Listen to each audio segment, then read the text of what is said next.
En 1976, c'est la rencontre décisive avec Jacques Chirac, alors Premier ministre. Alain Juppé devient vite indispensable, il rédige les discours, assiste à la création du RPR, puis se retrouve en charge des finances de l'Hôtel de Ville. Dans l'ombre de Jacques Chirac, son ascension est rapide, sa réputation déjà établie, celle d'un technocrate. En 1981, Alain Juppé participe en première ligne à la campagne présidentielle de Jacques Chirac. Il joue les intervieweurs à la télévision et s'affirme surtout comme l'un des hommes clés de la machine chiracienne. La consécration viendra en 1986 avec la première cohabitation. Alain Juppé devient ministre délégué chargé du budget. Un poste stratégique, une marque de confiance de Jacques Chirac. Une équipe plus jeune, 43 ans de moyenne d'âge, et plus réduite aussi, seulement 9 secrétaires nationaux, parmi lesquels Michel Barzac et Michel Alliot-Marie, tous deux anciens ministres. Mais une équipe surtout où on ne compte aucun partisan de la rénovation du mouvement gaulliste. Il faut dire que les rénovateurs, invités à se joindre à l'équipe nationale, ont tous refusé, poliment, mais fermement. Un remous de plus dans le conflit qui agite le RPR depuis plusieurs semaines. Ministre reconnu et toujours secrétaire général du RPR, le voilà maintenant publiquement salué par Jacques Chirac.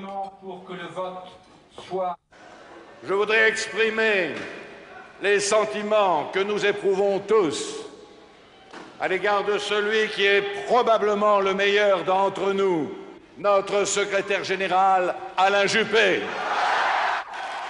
Au soir du 7 mai, Alain Juppé fête la victoire à la droite du nouveau président. Il sait déjà que dans quelques jours, il deviendra Premier ministre. La récompense de 19 années au service de Jacques Chirac ou l'histoire d'un parcours méthodique. Je suis très peinée. Et j'ai eu ce matin une crise de foie tellement j'ai de chagrin. Il était grand temps qu'il déménage. Hein. Oui. Partagés, mais pas vraiment étonnés les Bordelais, quand ils ont appris que leur maire ne serait plus, quoi qu'il arrive, Premier ministre après les élections. Je dis aux Bordelaises et aux Bordelais tout simplement que je les aime. Et j'ai trouvé un mot landais pour résumer ma pensée. Ce sera tout simplement Adi Schatz. Merci. La majorité du conseil municipal applaudit. Après 20 mois à la tête de Bordeaux, en bon soldat, Hugues Martin se retire. Nous avons unanimement souhaité le retour d'Alain Juppé en tant que maire de Bordeaux. Comment allez-vous, monsieur Juppé, ce matin? Pourquoi? Vous vouliez que j'aille très mal? C'est ça qui vous exciterait, hein? Vraiment, on sent une délectation, là.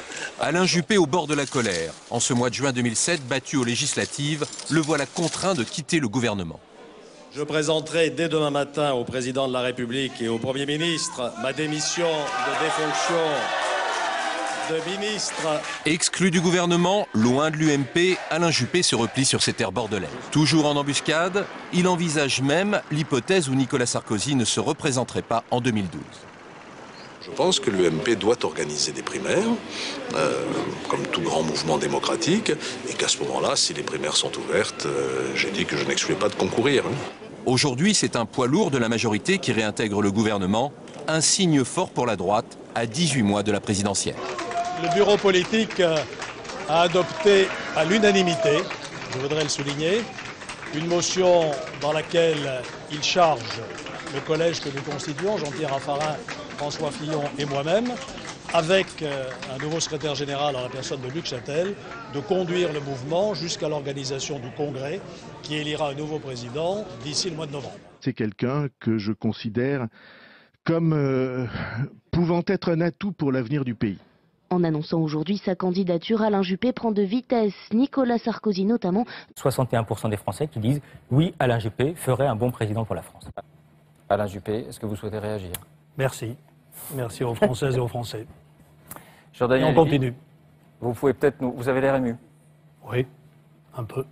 Il ne faut jamais remercier les journalistes. Ah, encore des chemins à faire là-dessus. Jean-Daniel Lévy... J'ai pas remercié les journalistes, j'ai remercié les Français. Je répète, l'UMP a été constituée sur la base de l'union et du centre et je continuerai à militer pour ce rassemblement de la droite et du centre.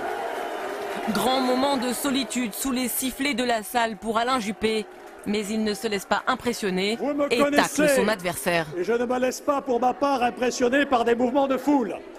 Nous aurons des primaires ouvertes et je ferai tout pour que nous les organisions de façon transparente et efficace.